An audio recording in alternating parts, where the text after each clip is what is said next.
All right, starting off here first with a 1909, well, what was supposed to be a 1909 Indian head penny or Indian head cent. So this Indian head cent design was actually struck onto a 1906 barber dime. So look at that. You can see both of the designs from the Indian head cent along with the barber dime. Super rare mint error here, and that's why it is a super valuable coin. This coin ended up selling for over $37,000. Could you imagine finding that in an old coin collection? Now here's a 1965, looks just like, you know, a normal 1965 Roosevelt dime.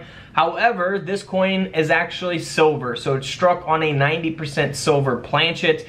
As you guys know, in 1965, they stopped producing those silver dimes for circulation. 1964 Roosevelt dime was the last year of those 90% silver dimes. And 1965, they switched to clad. So this is supposed to be a clad dime. So check all your 1965 Roosevelt dimes, because you never know, could be struck onto a silver planchet. There's tons of ways to tell if the coin is silver. You can look at the edge to see if that has the white edges. You can weigh the coin. You know, looking at this coin, you can just tell it's silver just by looking at it. You know, if you guys are, you know, experienced coin collectors, you'll know that this coin's silver by looking at it. But you can weigh the coin as well. This coin sold for over $8,000, $8,400, graded by NGC at an AU58. So that is a super rare coin. Now this is the same case. However, this is the 1968 Denver minted Roosevelt dime. Now I can understand a 1965 being struck onto a silver planchet because it was the year that they transitioned from silver to clad. Now this is 1968, so this is 4 years later, and we have a 1968 that was struck onto a 90% silver planchet. So a silver dime here, not supposed to be silver. That's why the coin is valuable. This dime sold for over $5,700. $5,700 there for that Roosevelt dime. Now here's the 1969 Kennedy half dollar. We see here on the reverse, looks like any old Kennedy half dollar would, but here on the obverse we see that it is indented, and it's really cool because this half dollar coin was actually indented by a dime planchet. So a Roosevelt dime planchet indented there, nice indent. This coin graded by PCGS, sold for over $3,800. Moving on to a 1970S mint mark, Washington quarter. From a distance, doesn't really look like much. However, if we zoom in here on this coin, get a little closer view, you'll see a design, a weird design there. You see the leaves and stuff there on the side of the obverse of the coin there? Well, that is the design from the Canadian quarter. So this is actually a Washington quarter design that was overstruck onto a Canadian 25-cent coin, a quarter, which is absolutely incredible. So you'll see the design from the Canadian quarter along with the Washington quarter design. You'll see that both on the obverse and the reverse of the coin. That is just amazing. Man, super rare mint error there. Graded by NGC. This coin sold for $7,800. Moving on to a 1974 S mint mark Lincoln cent. Here on one side of the coin just looks like a regular Lincoln cent that's all faded out, you know, worn down. However, that's not the case. It actually is a mint error. This coin has a reverse brockage. That's why we see a mirrored image of the obverse as opposed to the actual reverse of the Lincoln cent.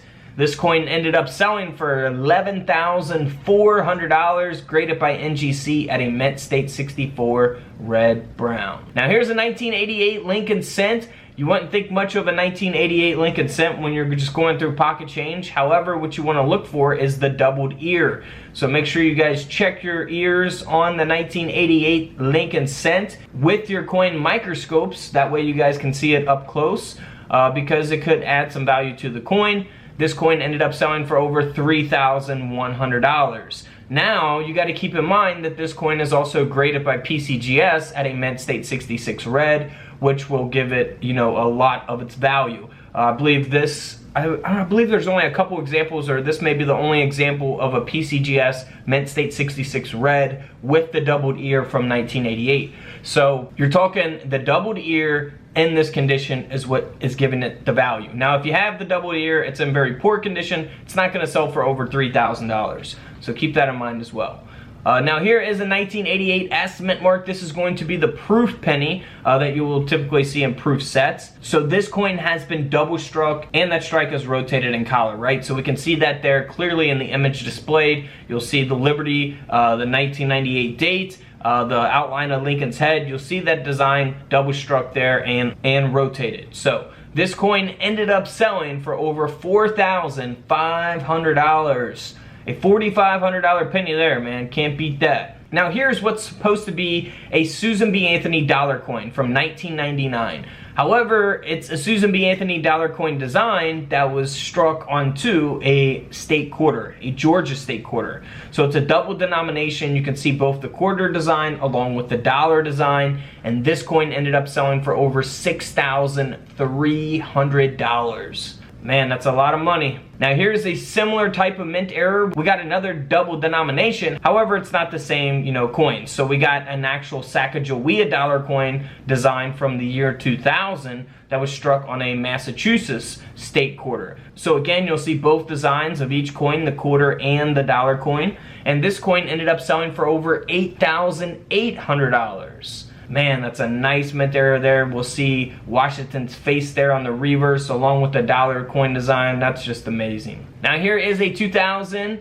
P mint mark where the Lincoln cent was struck onto a New Hampshire state quarter. A very unique and valuable mint error coin here. This coin ended up selling for over $13,000. The coin is graded by PCGS at a Mint State 65. Man, that's a nice one. Now here's a very interesting mint error. So PCGS has the coin slabbed as two holders here, basically combined into one, and that's because it has a piece of scrap there that was indented. That indented the minting process here of this coin being struck, right? So a piece of scrap was in the way when this coin was struck, and that is the result of that mint error. So we'll see that there on the reverse. The obverse looks very normal. You'll see that piece of scrap here. And this coin and piece of scrap sold together for over $3,800. 3,800 bucks. Now here's a pretty cool mint error. This is where a no-dated Lincoln cent was struck 50% off center onto a Roosevelt dime. It is graded and authenticated by NGC. Man, that is just amazing. Super valuable mint error here as well. This coin sold for over $7,600. Now here's a no-dated Kennedy half dollar that was struck onto a 1972 Jefferson nickel, so another double denomination here. Again, you'll see both the Kennedy half dollar design along with the Jefferson nickel design, and this coin sold for over $5,200. Now this next coin sold, believe it or not, just by looking at it, you wouldn't believe for a lot of money, but it sold for over $26,000. This coin is a no-dated Roosevelt dime graded by PCGS at a Mint State 64. And this coin here has been struck with two reverse dies. So it's basically a double-sided coin. We do not have an obverse. As we switch back and forth here, you'll see both sides of the coin has a reverse design.